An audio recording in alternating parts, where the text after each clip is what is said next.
to the Schatz Tanier Show. I am Aaron Schatz, editor-in-chief of FootballOutsiders.com, joined as always by Mike Tanier, our beloved staff writer, and joined today by Matt Lombardo, NFL reporter for Heavy.com. And the three of us are going to preview Week 4 in the NFL, highlighted by the big clash of MVP candidate quarterbacks Josh Allen and Lamar Jackson. But before we get to that, I just want to remind you that the Football Outsiders live streams are brought to you by Underdog Fantasy. Play Underdog Fantasy with us and double your first deposit up to $100 with promo code OUTSIDERS. Even though NFL best ball season is over, Underdog has other user-friendly game formats to spice up all your Sundays. Try their Battle Royale, which is a 6-round best ball style draft with simpler chances to win than traditional DFS sites. Or try Pick'em games where you can wager on players' chances to go higher or lower than projected stat lines, even if you live in a state where traditional prop betting is not currently available. Underdog is the fastest growing fantasy site around, and you can join at underdogfantasy.com or download Underdog in your favorite app store. And don't forget to use the promo code OUTSIDERS and double your first deposit up to $100. Matt, thank you for joining us. Aaron, Mike, really thrilled to be here. And, I think that you look at week 4, I think these are some of the best matchups overall that we've seen so far this season, both in terms of marquee quarterback matchups, even starting tonight, potentially with Tua against Burrow. You'll look at Trevor Lawrence and Jalen Hurts, arguably 2 top 10 quarterbacks. And of course, the matchup you mentioned at the top, Aaron. So a lot to get into. And I feel like we've already learned a lot through 3 weeks about this league. They're also, we've talked about a little bit about sort of increased parity this year. We thought in the preseason, the way our projections came out, that this year was going to be kind of a year of parity where the highest teams and the lowest teams were a little closer because of all the player movement in the offseason. And that's the way it's turned out. And you can see it in the lines this week because there's only 2 games with a line more than 5 points this week. And most of the games this week are within a field goal, which means not only do we have really good quarterback matchups, we have probably really good close games this week. Yeah, it's not so much a separation Sunday as a sorted out Sunday. I think it was like, we're going to know, and that goes into tonight, we're going to know about these teams a little bit more. You mentioned the Eagles, Jaguars, we're going to go into that. We're going to know more about the Jaguars. We're going to sort out some of these teams hanging around 2-1, 1-2. So let's talk first about a team that I want to know more about, and that is the Miami Dolphins playing at Cincinnati tonight. Now, it's really interesting. Matt, I checked out your power rankings at Heavy.com. You're a Dolphins believer. You've got Miami number 2. Our numbers are not Dolphins believers. We only have Miami 11th after 3 weeks. And Vegas definitely does not seem to be Dolphins believers because the Bengals at 1-2 are actually favored in this game by 3.5 points. Although I think some of the injuries that Miami is dealing with, all those guys are supposed to play, but Tua's got, his back injury and Jalen Waddle is hurt. And like a couple of other guys, Teron Armstead is hurt. They're supposed to play, but are they going to be 100%? For sure. And I think, Aaron, one of the big reasons why I'm such a believer in the Miami Dolphins is they answered the bell on Sunday afternoon. That was the best team in football, and I still believe the Buffalo Bills are the best team in football, even after losing that game in the waning moments. That's why I still have them number 1 in my power rankings.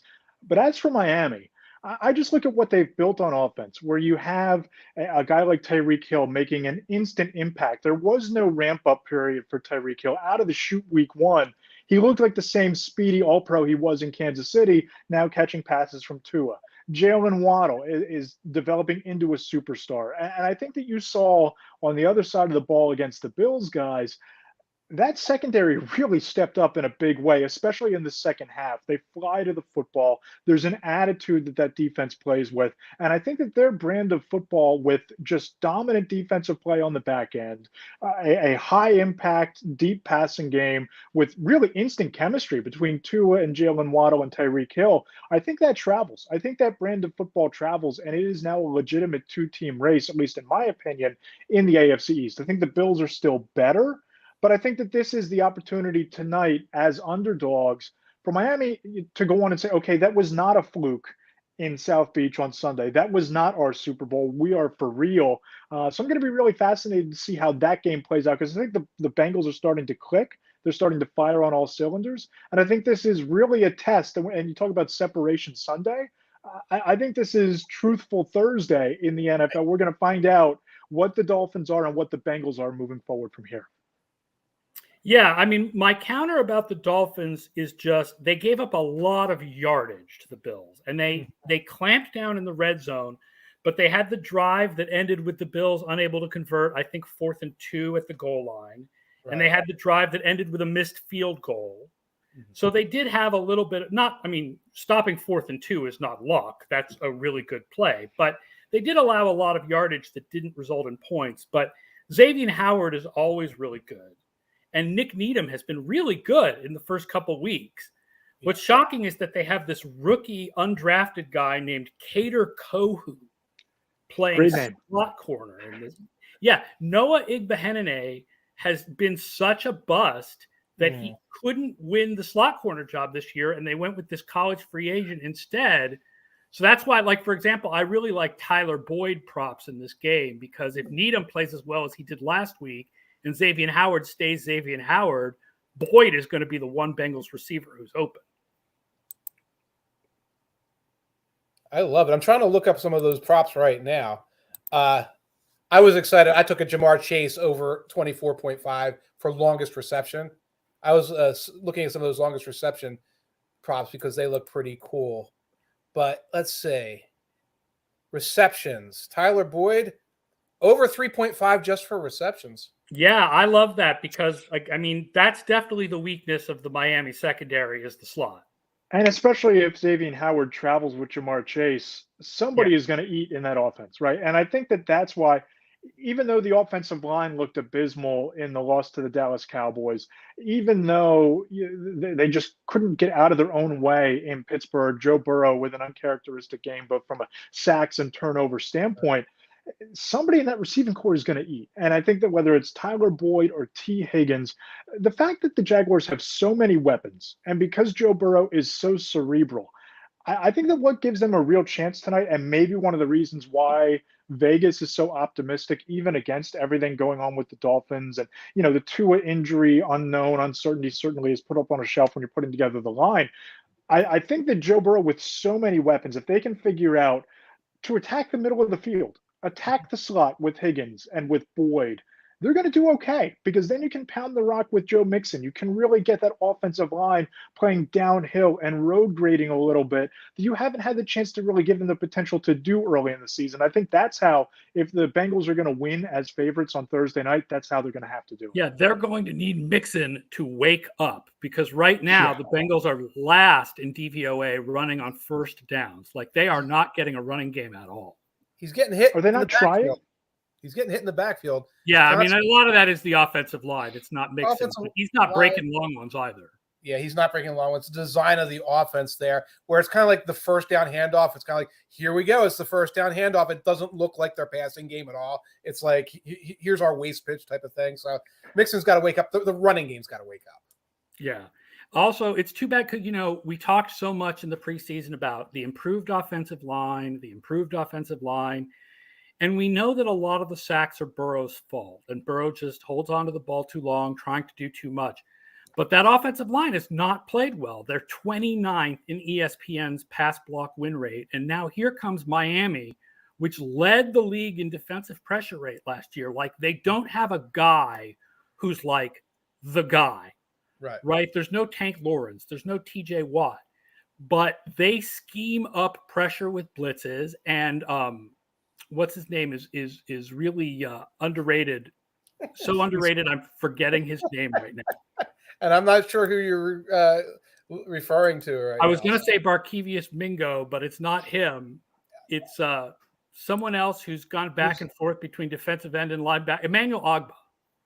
Oh, gosh. And Emmanuel Ogbah is very underrated and gets a lot of hurries, and he's going to be hurrying Burrow big time in this one. And Ingram's been playing very well, Melvin Ingram. Yes, Ingram is still good. Yes.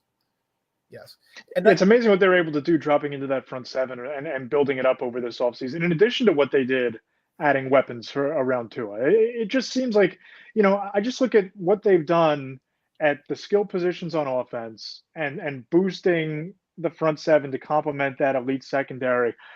That's why I think that the Dolphins are for real. And it's just going to come down to Tua sustaining this.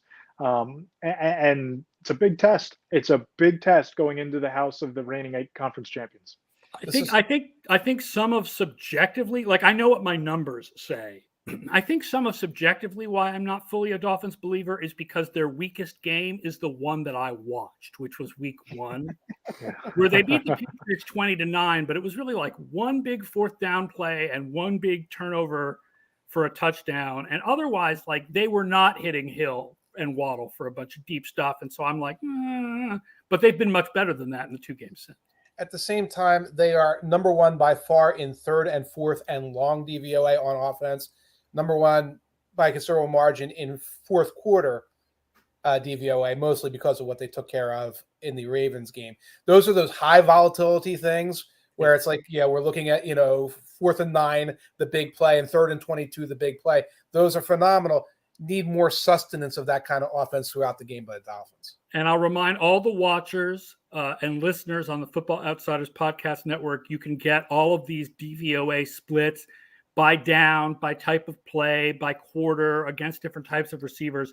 That's all in the FO Plus database. Go to footballoutsiders.com/subscribe.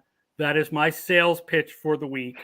Also, if you're watching this live, we'll take your comments in the comment thread. We'd love to hear from you about this week's game.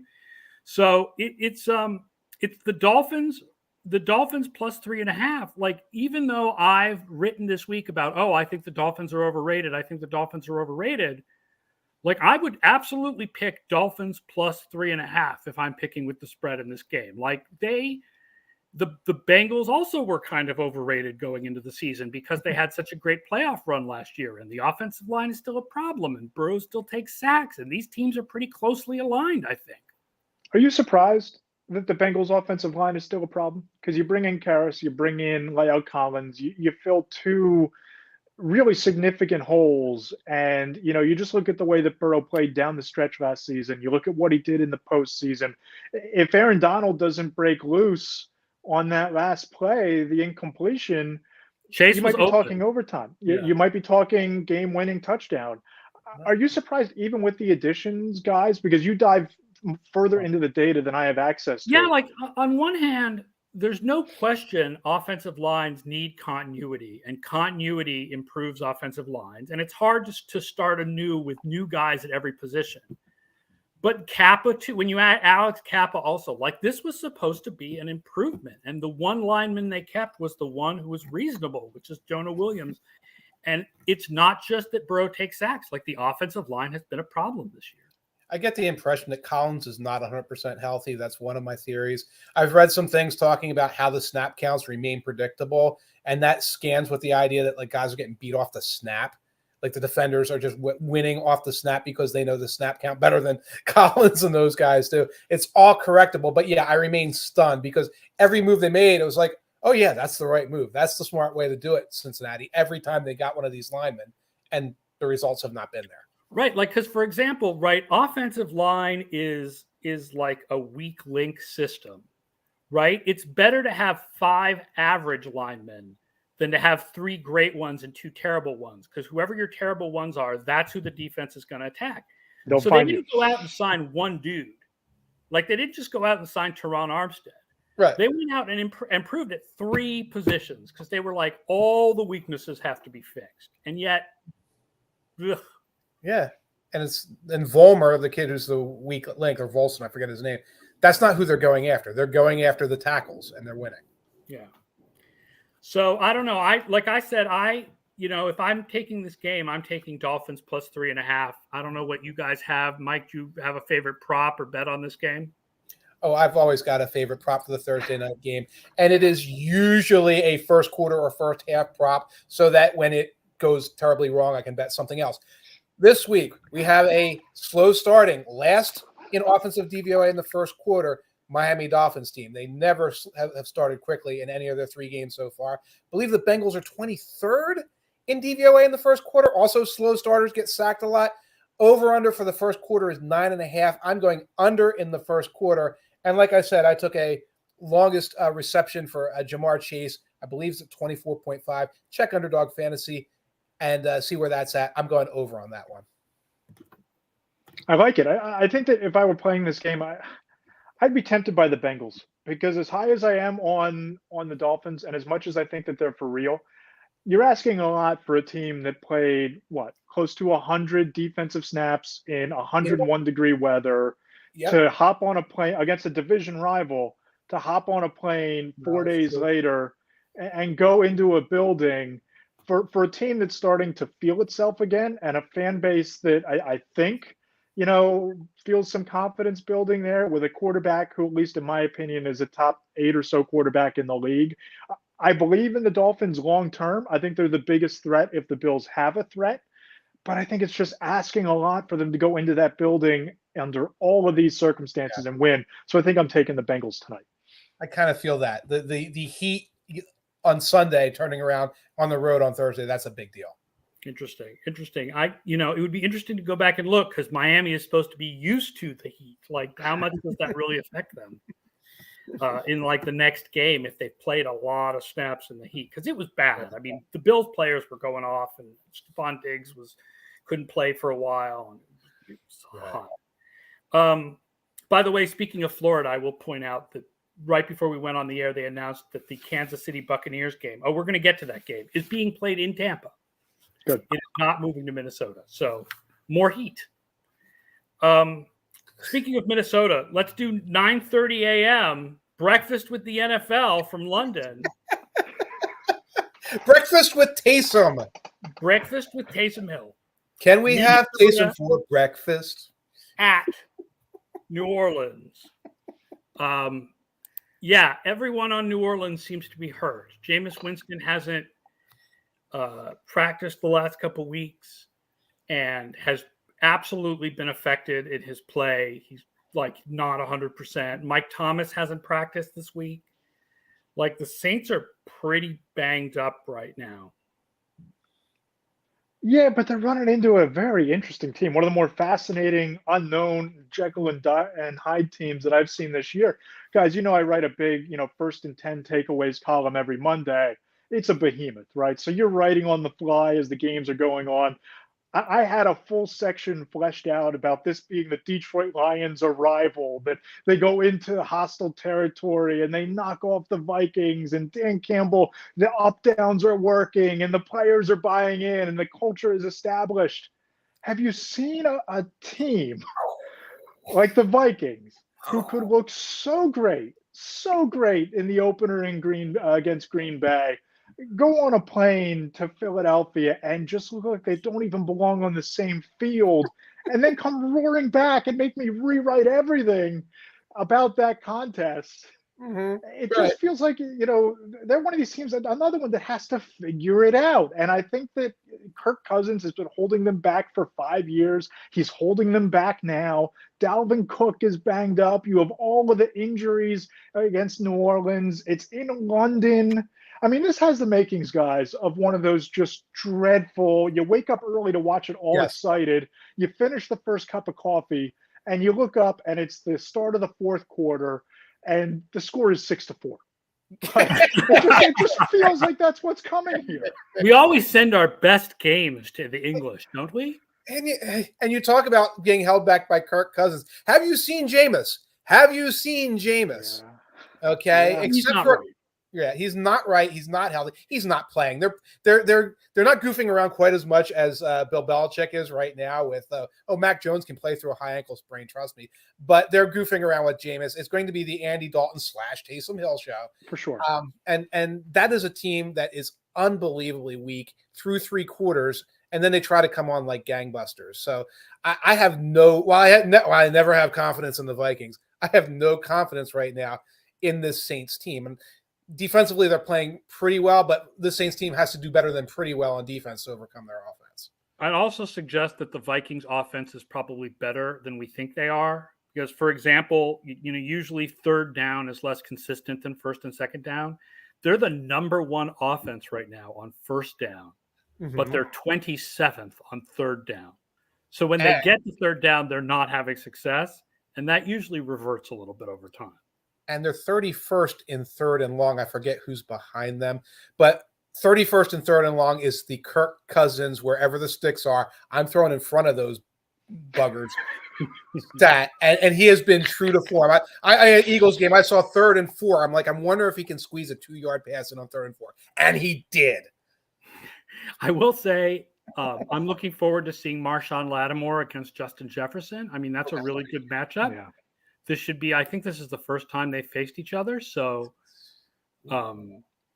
like and that. You look on the other side, you have Chris Olave too, who's just playing really lights good. out. Yeah. Yeah. Didn't he win Rookie of the Month this week or something? Sure He did. should have. It has Sure all did. been. They have 11 pass plays of 20+ yards in the fourth quarters. So Jameis does nothing for 3 quarters, and then it's 20 to 60-yard passes, all and interceptions, of course, because it's Jameis. Well, yeah. So the thing is, Dalton's not going to be able to do that as well, right? Like Dalton might be healthier and more stable, but doesn't have the arm strength that Jameis does to launch it to Olave downfield. Yeah, and then you have a banged up Landry, and then you have probably unavailable Michael Thomas. I do not see how they're moving the football this week. And I think they're going to have to, because I don't think that Kirk Cousins can be that bad consistently. I don't think that Jamar Chase can be, that Justin Jefferson can be held down like he was last week, 2 weeks in a row. I think he's just too good. I think he's due for a bounce back game. That's what's frustrating about Kirk Cousins. He's never bad consistently. He always has a few good games, and then just when you're like, look, Kirk Cousins is having good games, then he does the bad thing. He waits for you to write the Kirk Cousins is unappreciated and unfairly criticized article, so he can drop. And then he goes out and sucks. Yeah, absolutely, and that's it. And I've sounds like your own personal nightmare, Mike. Well, you were talking about that game, and that sticks with you for years, because all of my Falcons hatred goes back to that Super Bowl. Because there was 1,800 words sitting there about the Super Bowl, and it's like, do I have stories? Oh my heavens, So it's that will 5 years from now, screw this team. They're gonna get beaten the last minute. I'm going to have to rewrite all this. It sticks with you. So the line is Saints plus 2.5. Vikings. Minnesota. You guys both like Minnesota? Yeah, I think I like Minnesota a little bit also. The picks formula for FO Plus has this game pretty close to the line. Has it sort of as a don't bet on this game. Don't touch. Yeah. Stay away. Danger I think zone. I like the Vikings. I think the Saints are just really hurt right now. And I like staying away from a morning game gambling too. Oh, it is noon and I'm in a bad mood. That's not great. But I'm leaning Vikings. You may differ. Your mileage may vary. If you like this game, I would recommend the Vikings. Yeah, I lean Minnesota too, just because of the weapons on offense, and I think that I just don't think that Justin Jefferson can play that poorly 2 weeks in a row. No, 3 weeks in a row, right? Jefferson's been sort of shut down for a couple of weeks, and it's not going to continue. Let's talk about the big one, because we're moving to 1 p.m. and the big one is Buffalo at Baltimore. It's these are the top 2 teams in our preseason projections, and they look awesome so far this year, even though they've each lost to Miami close, but these 2 teams look really good. This is the most important game in our Super Bowl odds. If Buffalo wins, they go to the Super Bowl 39% of the time and 16% for Baltimore. If Baltimore wins, both of them are at 27%. Chaos. So this is the most important game for moving the Super Bowl odds. And it should be, on one hand, right, we're thinking offense.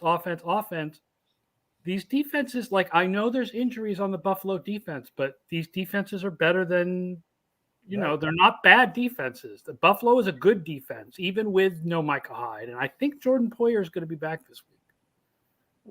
Right. I'm not up to date on the injury reports there, but I think they are getting some guys back. Guys on the defensive line, too, would help, because I think that would. Yeah, Ed Oliver missed last week, for example. Yeah. You need him against Lamar. And I think that you look at Lamar Jackson's evolution this year, guys. We all knew that he was one of the most electrifying players, if not the most electrifying weapon in the entire NFL.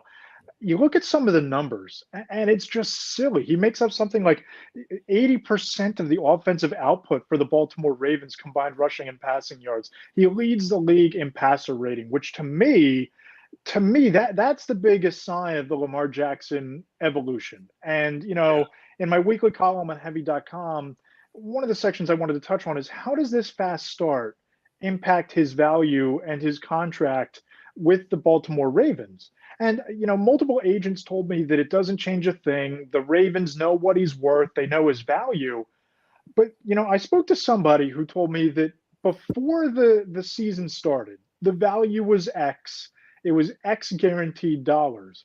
But if he keeps this up and he keeps winning from the pocket and he leads them on a playoff run, well, now you're probably going to be talking about the potential of him being tagged 2 or 3 years in a row because the value is going to skyrocket and the Ravens have all of the leverage. I guess that's my long-winded way of saying that Lamar Jackson is off to this great start, is terrific for the Ravens, and I think it legitimizes their Super Bowl chances. But I don't know that it necessarily helps Lamar if he's trying to inch closer to that Deshaun Watson level because the Ravens hold all the cards. Yep. So I've been telling Ravens fans, enjoy the Lamar season and don't think about the money. Okay. Because at the least he will get is a franchise tag for whatever it'll be next year, like 42 million or something. And there will be something on the table that's also pretty good. But if he says, I need Deshaun's contract or Deshaun's contract plus 5% or bust, that's his decision. Right. Enjoy the season, And from what I understand, so much of this negotiation and the disagreement is not about the money levels.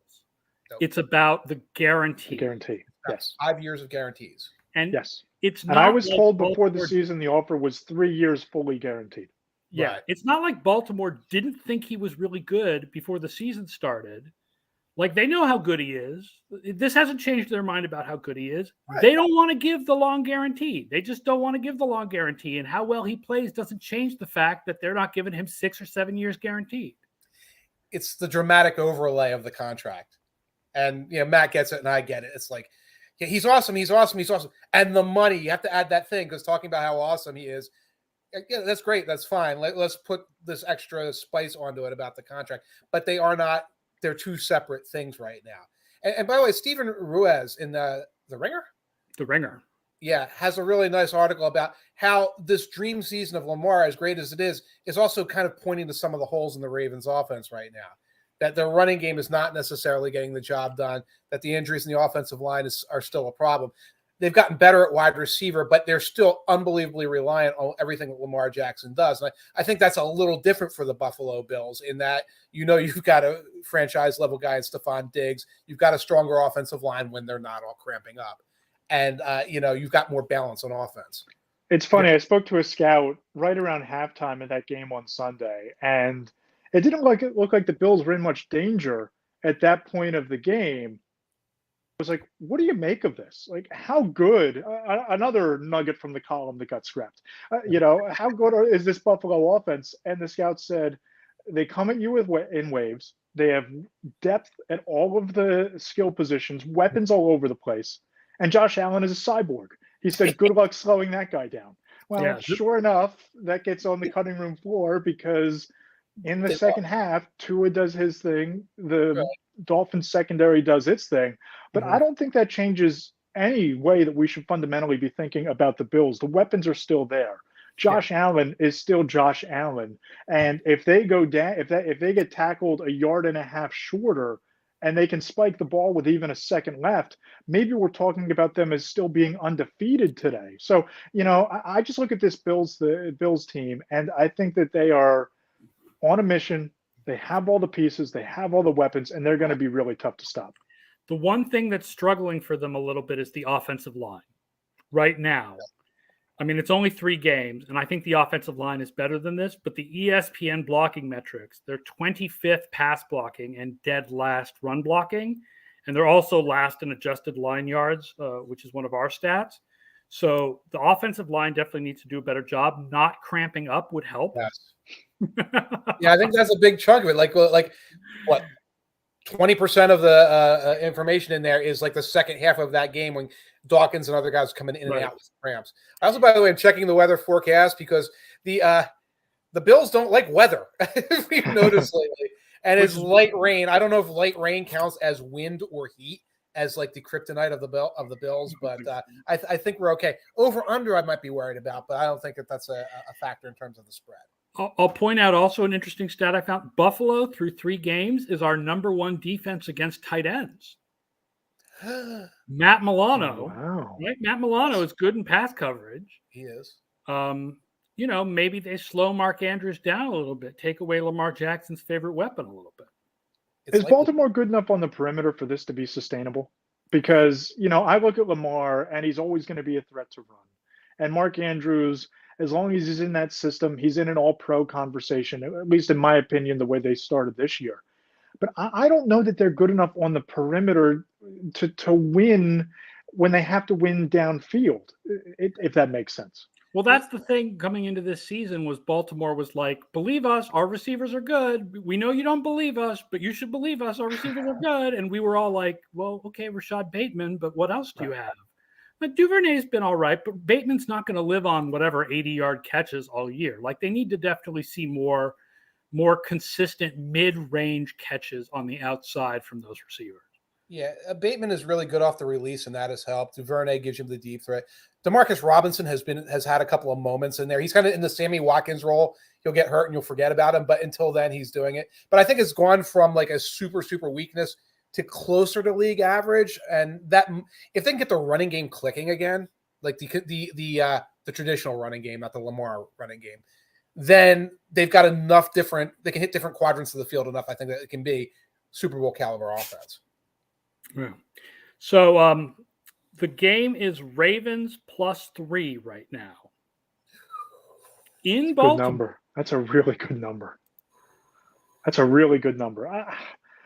I'd be tempted to take the Ravens to cover because I think that Lamar is good enough to do enough on offense to keep up with them. I don't know that you're stopping the Ravens, but I think he can do enough to the Bills rather. But I think he's good enough to keep up with Buffalo. It's also everything you said about Miami. I know this isn't a short week, but Buffalo played how many plays in the hot weather. Yes. And now they have to go on the road. Mm-hmm.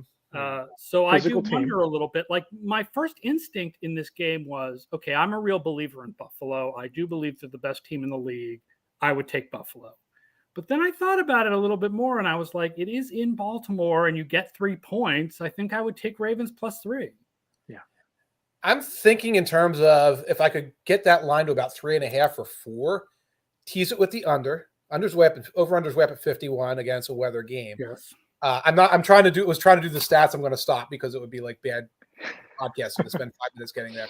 But if you get me to like 3.5 or 4, I'm definitely looking at the Ravens there. As it is, it's right on the line of what I like. Yeah. Our over-under system does like the under in this game. 51 is really high. And like I said, these defenses, I think, are better than people give them credit for, especially Buffalo's, even with the injuries. You had a prop you liked? Did I? Let me look up my notes real quick. Oh, yeah, there was a good one. Josh Allen and Lamar Jackson. Oh, yeah. Josh Allen and Lamar Jackson combined 500 passing yards, 100 rushing yards, and 1 rushing or receiving touchdown. So it's 5 combined, 500, 100, and a rushing or receiving touchdown at +190. If that was +300, +400, I'd be like, woo, I'd be jumping all over it. +190, I'm 50-50, but I think I'm going to take that to enjoy rooting for the chaos of those guys running around. Yes, there'd be a lot of – the question is more like, does Jackson get up to 250 passing yards? That's the question. And I don't know if this, again, the rain is a factor here. If you look at that, that could keep everybody's yardage down. But, again, it could be 300 and 200. You know, it could be 275, 225. 500 is not a big number to hit for those two quarterbacks. Yeah. All right, let's talk about the other big 1 p.m. game, and that's Jacksonville at Philadelphia. Jacksonville, super hot, man. Like number 2 in DVOA this year, 2 huge wins. And now it's the Doug Peterson reunion special. Philadelphia, Jalen Hurts, Who are we looking at? Darius Slay? Darius Slay. Yeah, we got a bunch of guys here. We got Jalen Hurts. Hurts. That's a very Jalen odd Hurts. picture. Hurts doesn't look like him. Philadelphia, a team that fits on a cup against the Jacksonville Jaguars. In Philadelphia, this would be a statement for Jacksonville to win this game. That to go on the road in Philadelphia and give them the first loss, that would be a statement. I don't think it's going to happen, but it would be a statement. I'm all in on the Jaguars, guys. I think they're legit. I think they're for real. I think they're the team to beat in the AFC South, maybe even the most complete team in that division. I think that Trevor Lawrence, he's 6th in passer rating going into this week. I think he's now put himself in the conversation as a legitimate top 10 quarterback in the NFL. I think their defensive line is playing some of the best defensive line in football. The problem is, now here's the problem. Mm-hmm. The Eagles' front seven might be the most dominant front seven in football. And their offensive line is the best offensive line in the NFL, protecting a quarterback who's top 5 or top 10 in his own right now, with maybe a top 3 collection of skill position players in the league. So as much as I think the Jaguars are for real and legit, I think that this is just as much a flying under the radar statement for the Eagles. Because you talk to people around the league and people who are fans of other teams even, and there's not a belief in Philadelphia. There's not really that belief in Jalen Hurts when I think that that's wrong. I mean, you talk to a coordinator this week and a quarterback coach who told me right now Jalen Hurts is the top 10 quarterback in the NFL based on how he's playing. But I don't think that's the universal sentiment surrounding him. You beat this Jaguars team. And I think that that's when you can start legitimately having the put the Eagles in the Super Bowl conversation, because I think the Jaguars are that talented but flying under the radar. And I think the Eagles are playing complementary football in a way that's going to make them very, very tough to beat. And if they blow them out, I think that that's when the hype train is really going to leave the station. It's hard to remember what most people feel about the Eagles on this show, because I'm the driver of the Eagles bandwagon and Mike is an Eagles fan. Right. So we've been like Eagles for weeks now. We've been like, go Eagles. I picked the Eagles to go to the Super Bowl because of their easy schedule. And I said they were, I thought they were so improved on both sides of the ball. You're right. So I'm like, oh, the Eagles are 3-0. This is what I expected. But I think you're right. For most people, there's not that expectation. The Eagles being 3-0 is like Miami being 3-0. How did that happen? Are they for real? Let's see a game that shows they're for real. And stomping a Jacksonville team that just stomped the Chargers and the Colts would definitely be a big signal that to the people who aren't necessarily on the bandwagon with me, that the Eagles are much improved on both sides of the ball.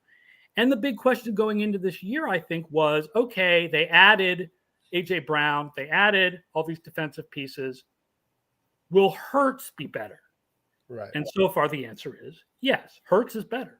I think Derek Klassen, who you can see on Fridays and you can see on the site at various articles, said something on Twitter to the effect that Hurts has been getting a little bit better every year for 6 years. Going back to Oklahoma to the Alabama to the rookie season, he keeps having a small marginal improvement. And kind of what I see here is a small marginal improvement from last year. It's okay, the middle of the field is a little more open to him than it was. It's certainly not superior, but that's being mixed in with the sideline game, the rollout game, the scramble game, et cetera, et cetera. And if you keep making little improvements for multiple years, you get to the point where, okay, you're a top 10 quarterback playing for this team that is stacked at so many other positions. Yeah, Mike, I think you're right there. And I think that's what's powering this renaissance for Jalen Hurts. I spoke to Jim Nagy last week, and he told me that, Jalen Hurts arrived in Mobile in 2019 and had a pretty good weight, threw the ball pretty well. Just wasn't Justin Herbert. And then a couple weeks later, Nagy gets on a plane to watch Jalen Hurts throw in Indy at the Combine, and he threw a little bit better there. Mm-hmm. And then you look at what's happening this year, and he's just more patient from the pocket. His accuracy is better. You mentioned, taking advantage of the middle of the field, which I think they're doing, especially with Dallas Goedert and working in Quez Watkins on the seam. But I think what I've really noticed is the presence of A.J. Brown and Devontae Smith's catch radius. He's gotten a lot better fitting the ball into tight throwing windows too. And you look at the touchdown last week in the back of the end zone to Devontae Smith. That was a grown man's throw. Same as the throw down the sideline. An elite catch right up there with George Pickens on the Thursday night game last week, but it was a grown man's throw. And you start stringing together these throws behind the best offensive line with the top 5 receiving core. I had an executive tell me preseason, guys, you don't need to be a top 5 quarterback. If you're a top 15 quarterback with what the Eagles have, you're going to go really far. And I think Jalen Hurts is developing before our eyes into that top 10 or so quarterback in the league. And if it's sustainable, the Eagles are going to be tough to beat. And I know that Howie Roseman would significantly prefer to cut a big check in a long-term deal to Jalen Hurts. Yes. They're dying to do it from people that I talked to in that building, then have to go quarterback shopping with those 2 first-round picks. And that's where you have those 2 picks to build around Hurts. They're walking into a window here in a conference that's not really top-heavy. And with how good Lawrence is playing, right? The quarterback play has been really good for both teams, but the distinct difference between these teams is the Eagles are much better on the offensive line, and they've got that number 1 corner that Jacksonville doesn't have. Right. Secondary is not. There's no Darius Slay for the Jaguars. Yeah, secondary is not as strong in Jacksonville.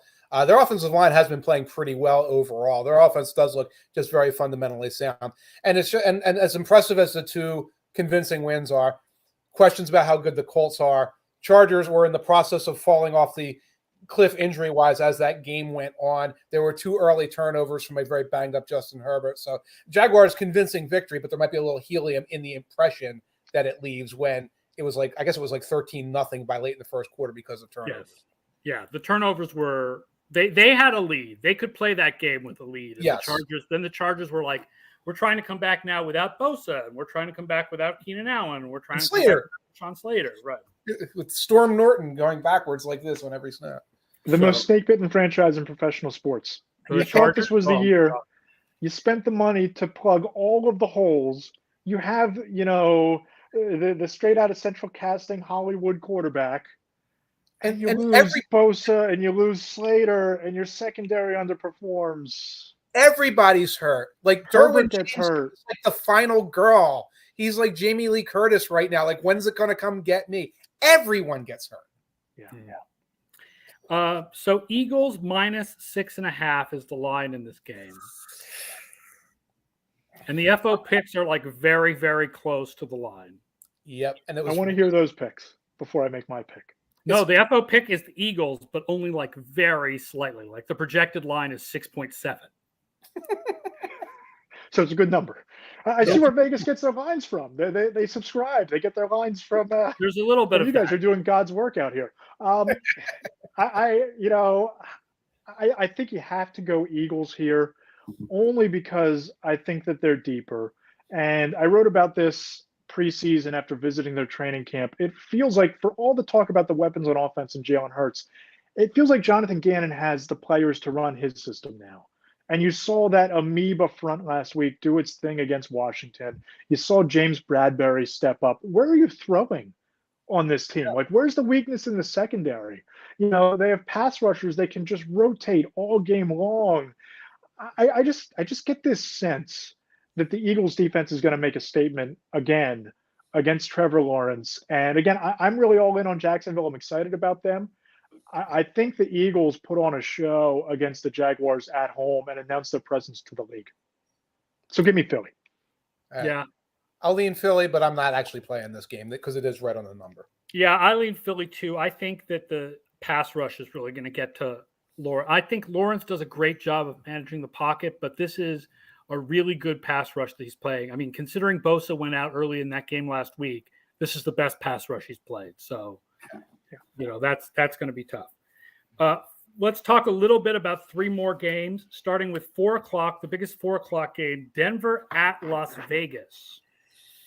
And my God, does Vegas not believe in Denver? Like, Vegas believes in Vegas. Like, Denver, Vegas is favored by 2.5 points in this game. Like, I realize that the Russell Wilson offense has had some problems, but mostly it's just been red zone. Like, the first couple games, especially week 2, they were moving the ball fine until they got to the red zone, and their defense has been very good this year, much better than I expected.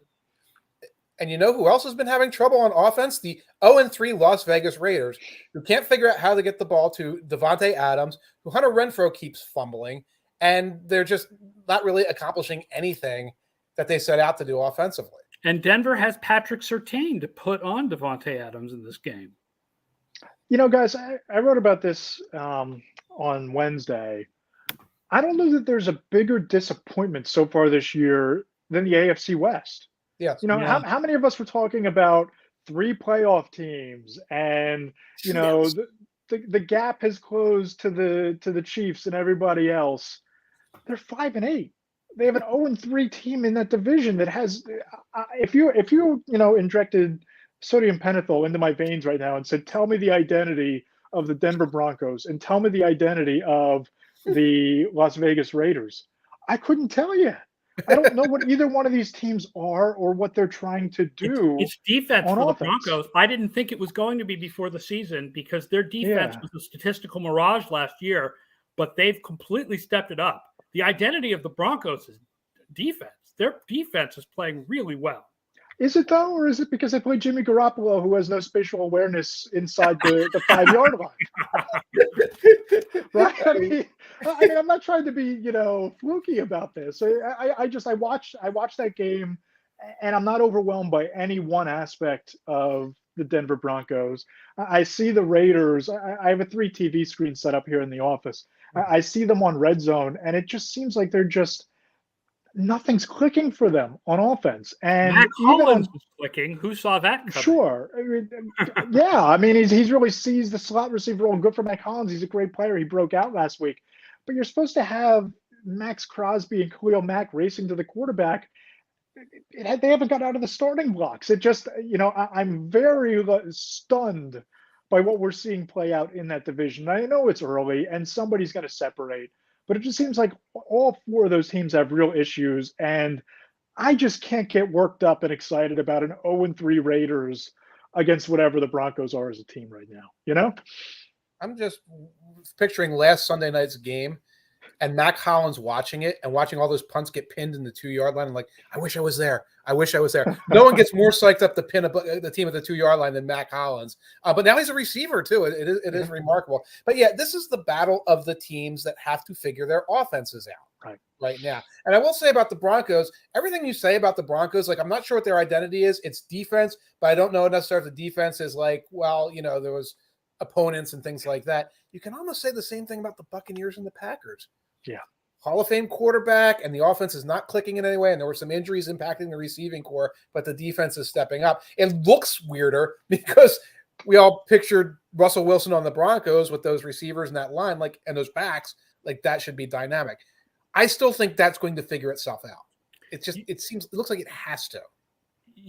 I will say, you said this game is meh. This is the best 4:00 game. The other 2 are Carolina, Arizona, and Brian Hoyer against the Packers.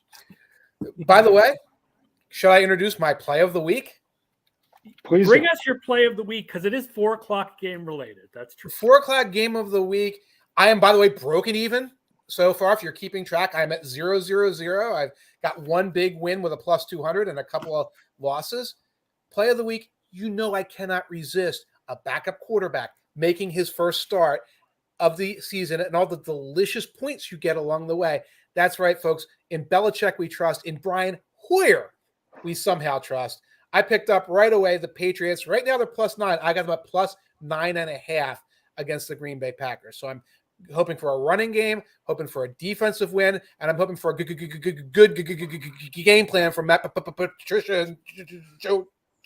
I'm confident, guys. I'm confident. That's my play of the week. Patriots +9.5. I will say this is the first start for a backup quarterback, but it's not like this is a backup quarterback that nobody has film on. Yeah. Brian Hoyer has been around for a long time. In Mike's defense here, if Tom Brady doesn't go brain dead last week, the Packers get upset, right? And then they're a 1-2 team with all kinds of questions going into this game against New England. So I'm not going to play it, but I respect the go for it nature there. I respect it. People know Cooper Rush is. People know who Cooper Rush is too. Cooper Rush got me a win a couple of weeks ago. It's going to happen. It's going to be a 20-12 Packers victory. I'm covering, and I'm going to the bank with it. Packers are last in run defense DVOA so far. Patriots are number 1 in run offense. Yep. Good fun. So, the Bears could move the ball against them on the ground. Yeah. So you better believe all they need is a good game plan, and the Patriots are money. All right, let's talk about 2 more. Let's talk about the night games this week. We'll start with the team that lost to Green Bay last week. So Kansas City at Tampa Bay. As I said earlier, this game will be played in Tampa. They are not moving it to Minnesota. I guess they feel like the hurricane will be over and they won't be taking any of the, public resources for the game. Right. So, Kansas City is favored by 1.5. Tampa Bay, I still don't know which receivers are playing, except we know Mike Evans is playing. Yes. And Kansas City so far this year is 29th against wide receiver 1. So maybe this is a big Mike Evans game since Gage is hurt and Godwin is still hurt and Julio Jones is hurt and Brashad Perriman is hurt. Oh, God. Oh, my goodness. And there's some injuries in the Chiefs secondary as well, which leans towards a good game by Mike Evans. I'm trying to see if there's any props up. There are not props up yet at this time, but it's definitely something to look at. It makes sense with nobody knowing which receivers are actually playing for Tampa Bay that they're staying away from props on that one. Makes sense, yeah. Yeah, and Tampa Bay is another one of these teams where I know they're banged up, and I know that plays significantly into it, but they don't look unbeatable. And if Father Time were ever going to catch up with Tom Brady, this would be the time. And I think we're starting to see maybe, I don't want to say chinks in the armor, but maybe scratches on the armor based on how that game ended last week. Mm-hmm. And this is going to be a really pissed off Kansas City Chiefs team coming in there because they were completely out of sync last week. You had a week of whether it's manufactured drama or real drama around the Eric Bieniemy, Patrick Mahomes end of half fiasco. It just feels like Andy Reid always seems to have something up his sleeve in primetime games. And Patrick Mahomes coming off that really un-Patrick Mahomes-like performance was the first time he ever lost when he was blitzed more than 12 times. It just really feels like this is a game where the Chiefs are going to remind people, hey, we're still here. We're still loaded. And I don't know that the Bucs right now are healthy enough to keep pace with a Chiefs team that might be firing on all cylinders. And one game is not enough for me to think that it's suddenly good to blitz Mahomes. And we know that Todd Bowles likes to blitz, and they're going to blitz Mahomes, and he's probably going to beat it. He's probably going to beat it because it's not the Super Bowl a couple of years ago. That line is better, despite what some of the defenders for the Buccaneers might be saying. It's better. I'm Joe Tooney, and I respect this message. Thank you. That's great. And you're right. Out of sync, pissed off, ticked off Chiefs team with their kicker back, which means we weren't going to see as much of that tomfoolery that we saw with the fake field goals and the missed extra points. And there was a muff punt in there too, which is weird. I mean, they did not play well overall against the Colts by any circumstances. Get Sky Jones off of specials. Get him off of returning. I'm done with it. The muff punt, letting the ball bounce over his head that gets down to the 1 yard line. I don't care who you put in there. Put somebody else back there. Mecole's hurt. Is it Isaiah Pacheco time? It could be Isaiah Pacheco time. Oh, Yuckers. Pacheco time. Look, in the long run, Dave Taub is still the special teams coordinator. In the long run, the Kansas City Chiefs special teams are going to be fine. There are not going to be a lot of fiasco games like last week. It just doesn't happen. I like Kansas City in this one too, I think. I just feel like there's too many injuries in Tampa Bay to favor them in this game, even though they are the home team. Some bad juju surrounding that team too. Everything that happened in New Orleans and kind of how that whole incident with Lattimore and Evans was viewed, and then how that ended down the stretch last week. It just seems like not necessarily that the aura is gone from Tom Brady's Buccaneers, but something just seems off with them. And I don't think a little bit like the 2019 Patriots. Yeah, Yeah. I just don't think that a game against Mahomes with something to prove is the time that you're going to get right. Yeah. This is the something's a little off bowl between both teams. Yes, I would lean Chiefs. I am not playing it. Yeah. I I'd lean lean Chiefs too. Yeah. Let's finish with Monday with the LA Rams at San Francisco. This is the most important game of the week for playoff odds leverage because it's an important division game between two playoff teams that are trying to make the playoffs. The Rams make the playoffs 82% of the time when they win, but only 56% when they lose. And the 49ers make it 63% of the time when they win and 33% when they lose. And I think the most interesting thing here is the Rams cornerbacks have been sliced and diced so far this year. Like Jalen Ramsey has been bad. Like that can't continue, right? Like there's no way that continues. He there's a little bit of a high variance to his game no matter what, because he'll give up some of the big plays along the way. We saw some of that in the Super Bowl there, but you're right. I don't think it continues. I don't know how much of that is also a statistical aberration from the weirdness of the Cardinals game last week, where they kind of looked like they had control over it, then they didn't have control of it, etc. But if you're talking about something's a little off ball, there's something a little off with the Rams as well at this point. Yeah. Well, yeah. Yeah.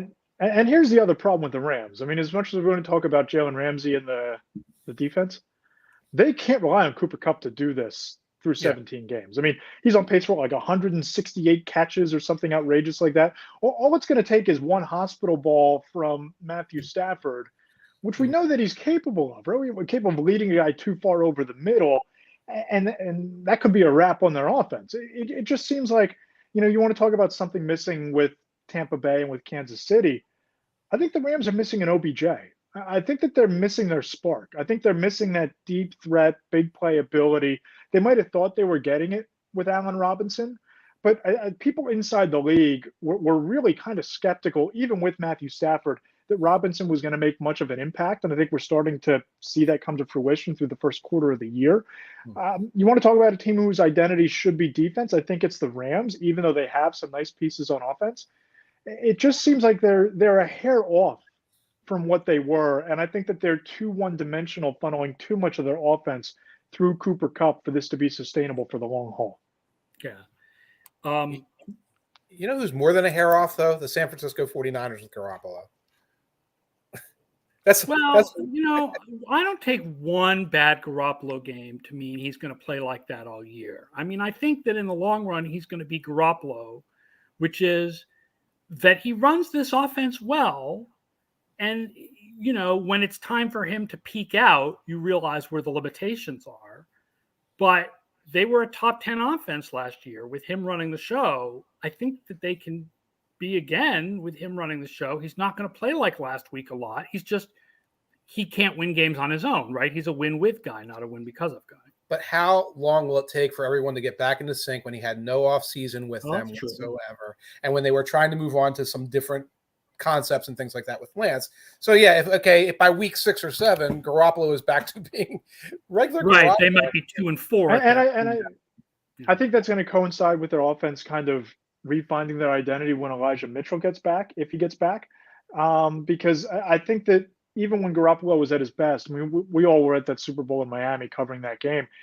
It was evident, especially late second quarter, certainly second half, that Kyle Shanahan didn't trust Jimmy Garoppolo and that they wanted to salt out that game by running the football. And they messed around and Kansas City came back and beat them and all that. But I think their identity has always been built around a dominant, multifaceted running game.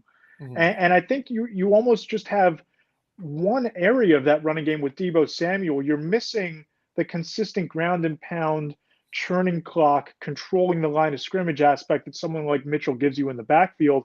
And I think Jimmy Garoppolo stabilizes their offense overall.